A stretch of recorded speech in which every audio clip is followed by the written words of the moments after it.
मानसी ने थके हारे कदमों से घर में प्रवेश किया तो देखा कि अम्मा जी और जेठानी बाहर बरामदे में ही बैठी थी और दोनों की नजरें उसे ही घूर रही थी।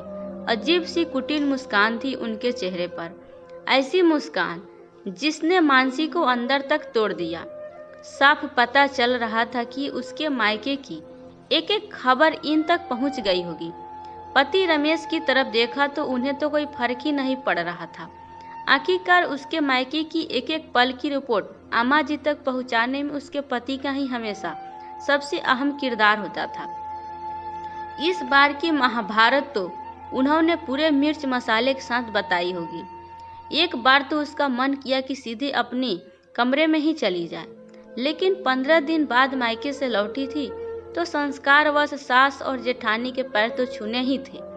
आखिर मन मारकर अम्मा जी की तरफ पैर छूने के लिए बढ़ी, तब तक रमेश अम्मा जी के पास ही जाकर बैठ गया। जैसे ही उसने अम्मा के पैर छुए, अम्मा आशीर्वाद देने की जगह बोली, क्या रे बहुरिया, इस बार क्या नया नाटक हो गया तेरे मायके में? तेरे भाइयों ने तो पूरे समाज में थू थू करा दी। हमें तो बताते ही शर्म आई कि वो लोग हमारे समधियाने के लोग हैं। पर मानसी कुछ न बोली, अपनी आंखों में आंसू लिए जेठानी के पैर छुए और अपने कमरे में चली गई। हाय दया, देखो तो बात करते ही शर्म आ रही है। अरे सिर्फ इतना ही तो पूछा था, नहीं जवाब देना था तो मना कर देती। यूं मुंह उठाकर सीधे कमरे में जाने की क्या जरूरत थी? जेठानी जी ने ताना कसा। अरे रहने दे बड़ी बहू, इसके परिवार में ही संस्कार नहीं है तो उसमें क्या से होंगे? सुना नहीं, इसके दोनों भाई बराहे पर कैसे लड़ पड़े थे, वो भी बाप की जमीन जायदाद के लिए। अम्मा जी भी जेठानी को रोकते हुए पर मानसी पर ताना कसते हुए बोली, हाँ अम्मा, ये बात तो सही है। मुझे तो बड़ी शर्म आई वहां पर, कैसे बेशर्मी की तरह झगड़ रहे दोनों भाई। रमेश बीच में ही बोल पड़ा। तीनों इतनी जोर से बातें कर रहे थे कि उनकी बातें अंदर तक मानसी को सुनाई दे रही थी। सुनकर मानसी अंदर अपने कमरे में रो रही थी। एक तो पिता की मौत का गम था ही, ऊपर से बराहवे पर उसके दोनों भाई जमीन जायदाद के लिए लड़ पड़े। इसमें समाज में अच्छी खासी किरकिरिया हो गई। मानसी जब भी मायके जाती तो अक्सर भाइयों और भाभियों में छोटे मोटे झगड़े देखकर खूब समझाती थी अपने बाबा को, बाबा अपने जीते जी बंटवारा कर दो। पर बाबा थे कि हर बार मना कर देते, कहते कि मेरे जीते जी तो बंटवारा नहीं होगा, बाद में दोनों आपस में बांट लेंगे। अब देखो, दोनों में ऐसा बंटवारा किया कि पूरे समाज के सामने शर्मसार ही कर दिया। लेकिन यहाँ ससुराल वाले को तो अच्छा खासा मुद्दा मिल गया था। अब तो उठते बैठते खाते पीते इसी किस्से पर बातचीत चलती रहती थी। आखिर मानसी भी क्या कहती? जब मायके में भाइयों ने नहीं सुनी तो यहाँ ससुराल वालों को क्या चुप करा। यहाँ तक कि कुछ दिन बाद आस पड़ोस की औरतें अम्मा के पास आकर बैठी तो उनके सामने ही अम्मा ने कहा, अरे आजकल तो जमीन जायदाद के लिए लोग कैसे कैसे कदम उठाते हैं, घोर कलयुग आ गया है। अब हमारे ही समधी को देख लो, उनके दोनों बेटे पिता की मौत के बराहवे दिन ही जायदाद के लिए लड़ पड़े। यह बात चाय लाते हुए मानसी ने सुन ली। उसने धीरे से अम्मा जी से कहा, अम्मा जी, अब जो हो चुका उसे बार बार क्या बोलना। हाँ तो गलत थोड़ी ना कह रही हूँ, अब जो हुआ है वही बोल रही हूँ। अब हर घर के बच्चों में संस्कार तो माता पिता ही डालते हैं। एक तुम्हारा परिवार देख लो जो जमीन जायदाद के लिए पड़ा, और यहाँ मेरे दोनों बच्चों को देख लो, बिल्कुल राम लक्ष्मण है, दोनों में कितना भाईचारा है। अम्मा जी हाथ नचाते हुए बोले। इतने में एक पड़ोसन बोली, पर कुछ भी कह नहीं सकते बहन जी, वक्त का कोई पता नहीं, राम लक्ष्मण तो भगवान है, हम तो फिर भी इंसान हैं, हमारी कहाँ तुलना भगवान से। बच्चों की नियत कब बदल जाए कुछ कह थोड़ी ना सकते हैं, इसलिए बड़ों को चाहिए कि वक्त रहते ही अपनी संपत्ति का बंटवारा कर दे। बहुत कम ही भाई होते हैं जो बराबर बंटवारा करते हैं, वरना अधिकतर तो संपत्ति को लेकर लड़ते रहते हैं। उसकी बात सुनकर अम्मा जी तुनकते हुए बोली, होंगे ऐसे बच्चे, मेरे बेटे तो ऐसे नहीं हैं, उन्हें तो मैंने संस्कार दिए हैं, और वैसे भी परिवार तो एक साथ ही अच्छा लगता है। यूँ बंटवारा करके परिवार को तोड़ने का हमें तो कोई शौक नहीं है। आखिर पड़ोसन अम्मा जी के आगे कुछ न कह पाई। कुछ समय बाद अम्मा जी के मायके में उनके भाइयों में काफी कर्ज हो जाने पर अपना पुराना घर बेचना चाहा। उसे बेचने के लिए कागजों पर अम्मा जी के साइन की जरूरत पड़ी, क्योंकि प्रॉपर्टी अम्मा जी के दादाजी के समय की थी और अम्मा के पिताजी इकलौते वारिस। अब पिताजी तो रहे नहीं, इसलिए अम्मा जी के दोनों भाई और स्वयं अम्मा जी उस प्रॉपर्टी के हिस्सेदार थे।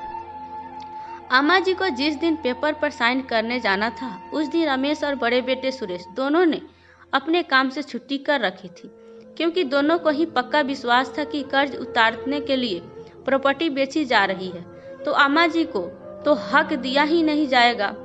बस फिर क्या था, दोनों भाई अम्मा जी के साथ घर से रवाना हो गए। जब शाम को तीनों वापस आए तो काफी गुस्से में थे, पर सुबह के भूखे हारे तीनों खाना खाने बैठ गए। साफ पता चल रहा था कि वहाँ कोई कहासुनी हुई है, इसलिए इन लोगों ने अभी तक खाना नहीं खाया, वरना अम्मा जी अपने मायके से कभी भूखी तो नहीं आती थी। जेठानी अंदर रसोई में गर्मा गर्म रोटियां सेंक रही थी, वही मानसी उन लोगों को खाना परोस रही थी। खाना खाते खाते ही तीनों में बहस बाजी छिड़ गई। सुरेश ने तो आखिर अम्मा से बोल ही दिया, यह क्या अम्मा, आप इतनी बड़ी दादार क्यों बन रही हो? जब भगवान खुद आपको आगे चलकर कुछ देना चाहता है तो मन क्यों कर रही हो? भला कोई घर आई लक्ष्मी को मना करता है क्या? उसकी बात सुनकर अम्मा बोली, अरे पर तू उन लोगों की स्थिति तो समझ, वो लोग कर्ज में हैं, अभी तो मकान बेच रहे हैं। अरे तो अम्मा, हम कब मना कर रहे हैं कर्ज चुकाने से? कर्ज उन लोगों ने लिया है, वो तो लोग चुकाए, पर तुम्हारे हिस्से से नहीं। तुम्हें तुम्हारे दादाजी की प्रॉपर्टी से कुछ तो मिलना चाहिए। रमेश भी बीच में ही बोल पड़ा, तेरे सामने ही एक बार बोला था तो मैंने कि भाई पूरा हिस्सा मत दे मुझे, लेकिन कम से कम थोड़ा बहुत तो दे दे, पर वो तो अपनी स्थिति को रोना लेकर बैठ गए। अब उसकी आगे मैं कुछ कह ही नहीं पाई। अम्मा जी ने रमेश को समझाना चाहा, हाँ माँ, तुम्हारे पास ही धन की वर्षा हो रही है, जो इतनी आसानी से हिस्सा छोड़ने को तैयार हो गई। ये तो भला हो हम दोनों भाइयों का, जो हमने प्रॉपर्टी पर साइन नहीं करने के दिए तुम्हें, वरना तो तुम्हारा हिस्सा भी पूरा से पूरा हड़प जाते। अगर हिस्सा नहीं दिया तो सच कह रहा हूँ, उनके खिलाफ कोर्ट जाने में भी हम कोई एतराज नहीं है। सुरेश ने कहा और खाना खाते खाते बीच में ही थाली छोड़कर उठ गया। अरे खाना तो खाते जा, सुबह से कुछ नहीं खाया, ये बातें तो बाद में भी कर लेंगे। अम्मा ने कहा, तुम ही खा लो अम्मा, अपने मायके की पड़ी है, लेकिन अपनी बेटों की कोई चिंता नहीं। अरे तुम्हें कुछ नहीं चाहिए तो कम से कम हमारे लिए ही सोच लेती। तुमने तो अपनी पूरी उम्र देख ली, लेकिन हमें तो अपनी पूरी जिंदगी जीनी है। कम से कम हमारे ही ऐसो आराम के बारे में सोच लेती, या हमारे भविष्य के लिए कुछ रख लेती। भाई सही कह रहा है, इतनी आसानी से आई हुई लक्ष्मी को जाने नहीं देंगे। आखिर जमीन जायदाद का मामला है, थोड़ा बहुत नहीं, तुम्हारा पूरा हिस्सा चाहिए। कहते हुए रमेश भी खाना खाते खाते उठ खड़ा हुआ और अपने कमरे में चला गया। अब अम्मा से रोटी का निवाला निगलने न बना। उदास होकर अम्मा अपनी थाली को प्रणाम कर खड़ी हो गई। अम्मा अपने कमरे में जाने को हुई कि तभी मानसी ने उनकी निगाह टकरा गई।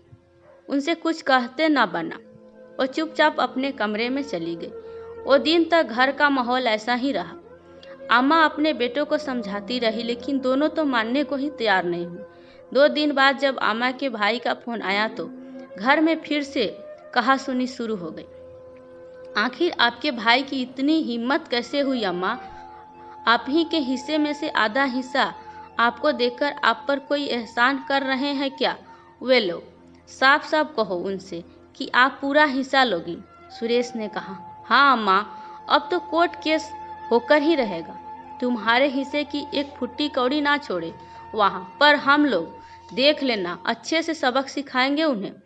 रमेश ने भी हाँ में हाँ मिलाते हुए कहा, अरे पर तुम दोनों समझो तो सही, वो लोग बहुत परेशान हैं, कैसी स्थिति से गुजर रहे हैं। भगवान का दिया, हमारे पास तो सब कुछ है, फिर क्यों इतने से हिस्से के लिए लड़ रहे हो तुम लोग? अम्मा दोनों को समझाते हुए बोली, अम्मा तुझे कुछ भी बोलने की जरूरत नहीं है, हम खुद ही देख लेंगे कि हमें क्या करना है। तुम में ही इतनी अकल होती तो हमें यह दिन देखना नहीं पड़ता, रमेश ने चिल्लाकर कहा। आप अम्मा से कैसे बात कर रहे हो? अचानक मानसी बीच में बोल पड़ी। तुम तो चुप ही रहो, हम तो फिर भी अपने घर में इस तरह से बात कर रहे हैं। तुम्हारे भाइयों ने तुम्हारे पिता के बराहवे में क्या किया था वो तुमने देखा था या नहीं? संस्कार तो तुम लोगों में नहीं है और हमारे बीच में बोल रही हो। मानसी को बीच में बोलना देखकर रमेश चिढ़कर बोला, आखिर कौन सा पति बर्दाश्त करेगा कि उसकी पत्नी इस तरह उसके परिवार के सामने उसे चुप रहने के लिए कहे। ऐसे में पत्नी को चुप कराने का सबसे अच्छा तरीका होता है कि उसके मायके पर तानाकसी कर दो, अपने आप ही चुप हो जाएगी। मेरे मायके में क्या हुआ मैं अच्छे से जानती हूँ। हम तो संस्कारी भी नहीं हैं, पर आप तो संस्कार वाले हैं। आप क्यों लड़ रहे हो?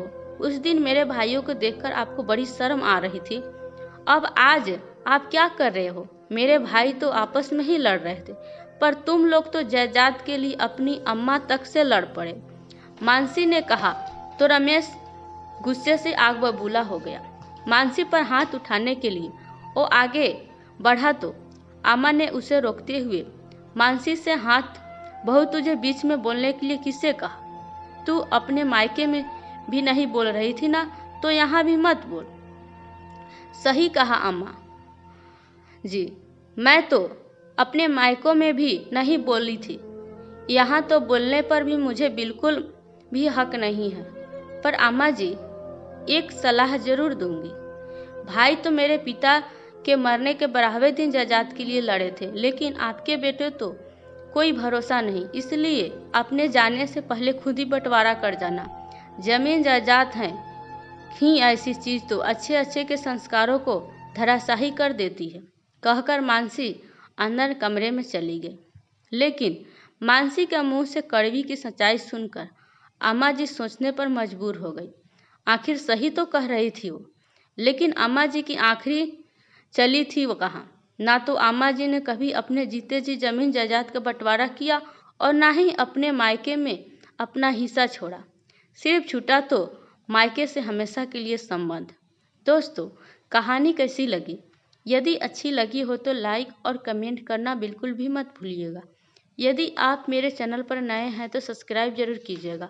आपको मेरी कहानी सुनने के लिए बहुत बहुत धन्यवाद।